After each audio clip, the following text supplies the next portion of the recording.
pemanfaatan bioenergi untuk biomass, solid biomass khususnya di sini, baik untuk co-firing maupun untuk yang dimanfaatkan di industri mencapai 17,5% dan juga pemanfaatan untuk biogas. Jadi di sini terlihat bahwa salah satu energi terbarukan yang kita miliki dan khususnya yang dipasok dari sumber daya sawit, baik produk utama maupun limbah, itu berkontribusi signifikan dalam pencapaian bauran energi terbarukan kita pada tahun kemarin, dan diharapkan pada tahun ini kontribusinya bisa lebih meningkat lagi daripada tahun kemarin. Dan berbicara terkait dengan bioenergi, sejalan dengan kebijakan yang sudah dijalankan, bahwa next slide berikutnya, bahwa pengembangan bioenergi di sini, jadi karena tadi mungkin disampaikan lebih fokus ke bahan bakar nabati cair ya kalau kita lihat dari pembukaan tadi, tapi kami ingin menyampaikan secara lengkap keseluruhan bahwa pengembangan bioenergi yang di Indonesia tidak hanya fokus untuk BBM cair, tapi juga untuk gas. Mungkin sekarang Bapak Ibu sudah mendengar terkait dengan biometana, bio-CNG, CNG, itu yang dari sawit juga, tapi juga kita tidak melupakan yang skala kecil, skala rumah tangga dan skala komunal. Kita juga bisa kembangkan menjadi untuk biomasa untuk listrik maupun untuk pemanfaatan di boiler untuk heat ataupun untuk co-firing, dan juga untuk bahan bakar nabati cair yang memang sampai saat ini yang belum terimplementasi dengan masif secara komersial adalah biodiesel. Dan diharapkan ke depan kita juga akan mendorong bioetanol berjalan, dan juga yang tadi juga disampaikan terkait dengan green fuel, baik green diesel, green gasoline maupun bioaftur. Berikutnya terkait program-program yang sudah berjalan tadi, mungkin langsung next saja berikutnya, Pak. Nah, terkait bahan bakar nabati, jadi saat ini sudah berjalan BO40, dan kita nanti akan juga mendorong bioetanol, bioaftur, dan HVO tentunya.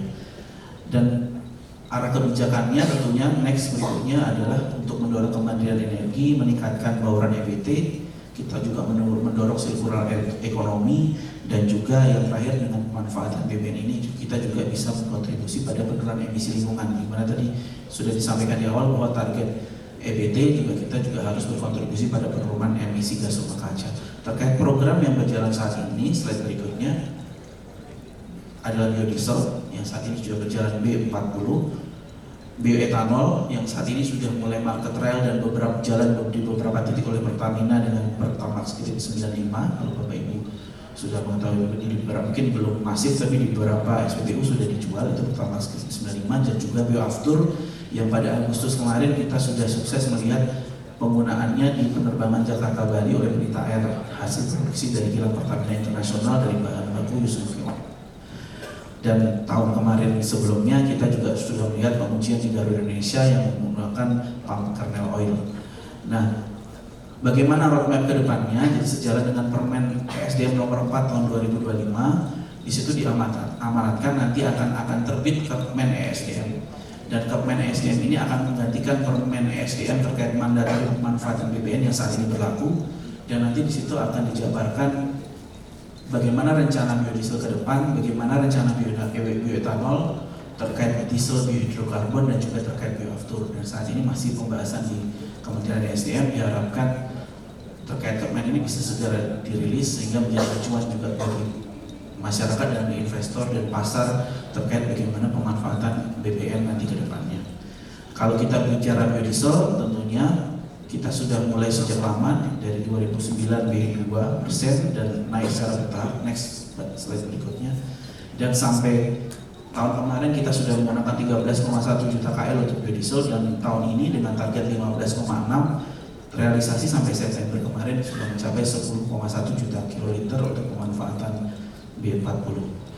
Dan dengan pemanfaatan BBM tersebut sendiri sudah memberikan manfaat bagi perekonomian, sirkular ekonomi.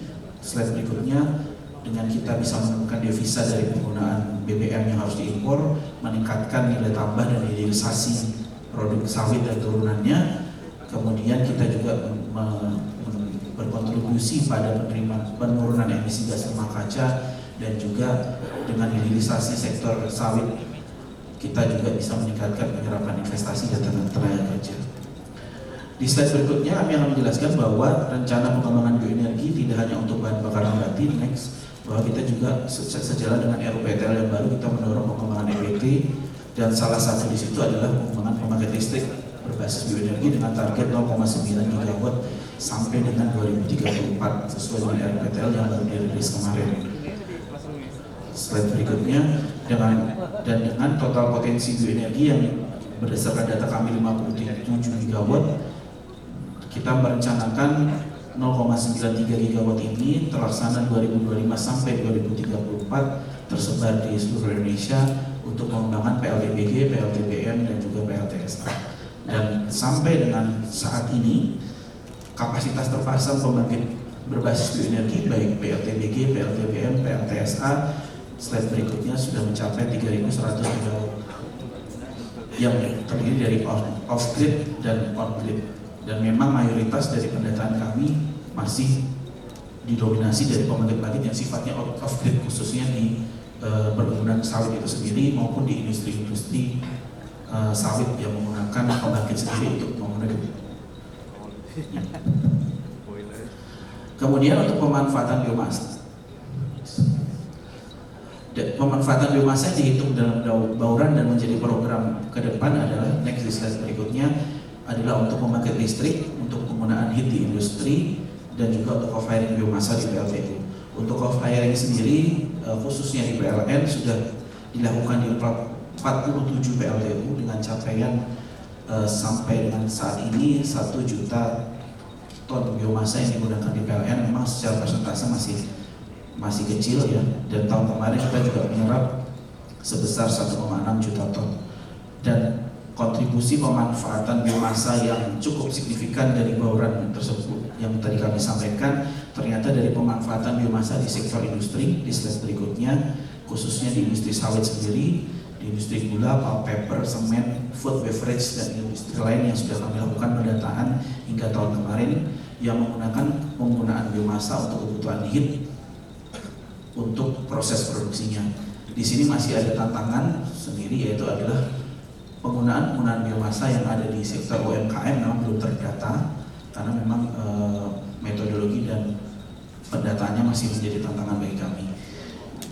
Dan yang terakhir yang ingin kami sampaikan adalah terkait dengan pemanfaatan biogas, bahwa bioenergi juga bisa dimanfaatkan sebagai dalam bentuk gas, baik untuk PLTBG, kalau di sawit kita sudah mengenal PLTBG dari POME, untuk pemanfaatan di rumah tangga, dan saat ini yang ingin kita dorong melalui perizinan di KPLI Biogas 3503, yaitu pemanfaatan biogas menjadi biometana atau kompres biometan gas di slide berikutnya next, di mana pada tahun sampai sekarang sudah ada 4 badan usaha yang sudah mengolah limbah dari sawit dan melakukan upgrading dan menjadi biometana dan digunakan untuk sendiri maupun dipasok untuk kebutuhan industri.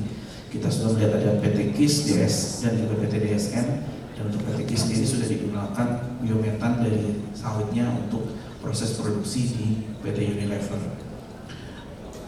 Sebagai penutup kami ingin menyampaikan bahwa dengan kontribusi yang cukup besar pada bauran tadi, pengembangan bioenergi masih kita hadapkan dalam beberapa tantangan yang memang menjadi tantangan kita bersama untuk kita bisa selesaikan terkait bagaimana pengelolaan bahan bakunya. Memang kalau bicara bioenergi, ranah dan kewenangan pengelolaan bahan baku bukan di Kementerian SDM, tapi merupakan kewenangan di sisi hulu. Jadi kita harus berkolaborasi untuk bagaimana meningkatkan pengelolaan dan keberlanjutan bahan bakunya. Kemudian terkait dengan harga, bahwa benchmark secara keekonomian masih menggunakan benchmark dari energi fosil dengan fluktuasinya, dan itu menjadi tantangan untuk keekonomian harga dari pengembangan bioenergi sendiri.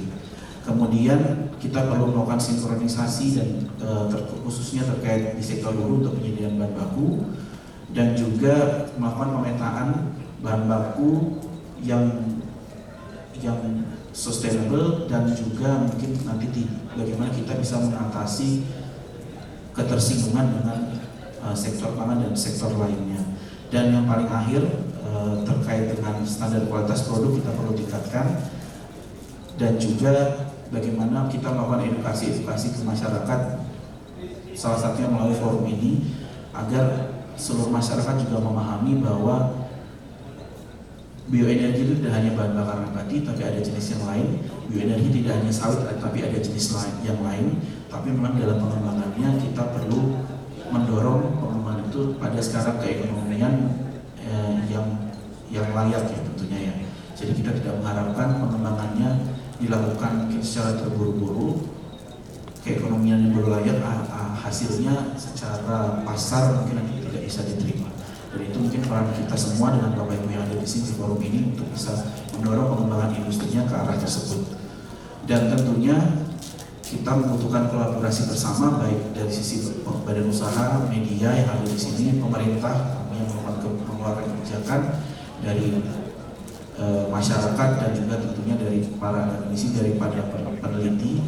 Dan salah satunya melalui forum ini bagaimana kita dari sisi riset kita bisa menciptakan inovasi-inovasi yang layak untuk dimanfaatkan, layak untuk dikembangkan, serta kita bisa meningkatkan SDM yang berkualitas dari sisi transfer teknologinya, sehingga pengembangan energi terbarukan khususnya dari bioenergi ini bisa mendapatkan dukungan yang penuh dari sisi teknologi, inovasi, dan juga sumber daya manusianya.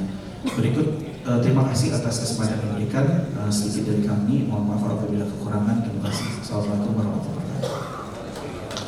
Tepuk tangan untuk narasumber kita, Pak Presiden. Luar biasa ya. Kalau kita lihat tadi kinerja BPDKE terhadap industri hilir untuk menuju bioenergi, banyak sekali kemajuannya dibanding negara-negara lain. Kita sudah sangat advance. Dan juga perlu diketahui Bapak Ibu bahwa kebijakan biodiesel yang sekarang dalam B40 ini yang terbesar di dunia. Malaysia sekarang masih berputar sekitar B10. Jadi kita yang terdepan, dan juga banyak sekali manfaat tadi ya, dari limbah cair, limbah padat, biomas, termasuk pemerintah Jepang juga sudah mempunyai kebijakan untuk mengganti energi nuklir dengan energi biomas. Dan di sana ada biomas power energy dengan menggunakan cangkang dari sawit. Ya, sudah banyak cangkang kita yang diekspor ke Jepang. Kalau bisa kita manfaatkan sendiri akan lebih baik. Dan berikutnya kita akan mendengarkan dari Ibu Mawana. Monggo Ibu. Ya, soalnya kebetulan begini, yang kebijakan dulu kebetulan belum bisa hadir, baru besok dari Dijen Perkebunan. Monggo Pak. Terima kasih Pak Moderator, Pak Aziz. Assalamualaikum warahmatullahi wabarakatuh. Waalaikumsalam warahmatullahi wabarakatuh. Selamat pagi, salam sehat Bapak Ibu sekalian. Jadi kalau kita di forum itu kan pentahelix ya, ada science, policy, industri. Nah, kalau di jadwal tuh kami terakhir dari BRIN.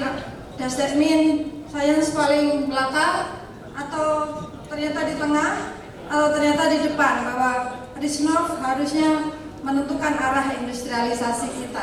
Menurut Bapak Ibu yang mana? Di depan, kata benar dari Pak Amin ya. Terima kasih. Jadi tadi sudah banyak sekali himbauan arahan dari Bappenas maupun dari SDM, arah dan roadmap riset untuk ketahanan energi kita, yang terutama dari biodiesel. Nah, kami akan go lebih detail ya, dukungan riset ini seperti apa landscape-nya. Izin kami dari OR Tata Kelola Pemerintahan, Ekonomi dan Kesejahteraan Masyarakat, Riset Ekonomi Industri, Jasa dan Perdagangan, memang banyak bergerak di aspek kelembagaannya, sosialnya, ekonominya, tapi kita juga akan coba potret gitu ya. Lingkup BRIN banyak sekali riset-riset yang bioteknologi, biologi, engineering, inovasi yang bisa dikontribut untuk sektor ini. Seperti arahan Bu Deputi Asti tadi, banyak sekali yang sudah kita laksanakan. The next question adalah bagaimana mengimplementasikannya, bagaimana menghilirisasinya. bagaimana mengkomersialisasinya gitu. Next page. Kita paradoks dulu nih. Jadi key insight untuk landscape ataupun link and match maupun supply demand daripada riset ini ada 3 hal. Satu, paradoks kita, kemudian itu bisa memberikan peran teknis kita di mana. Sebetulnya kita semua sudah tahu ini apa isinya. Ada sustainability, isu kita ya, ada equity, ada limbah, ada persaingan global, daya saing market dan sebagainya. Sehingga apa sih harusnya peran riset strategis kita apa?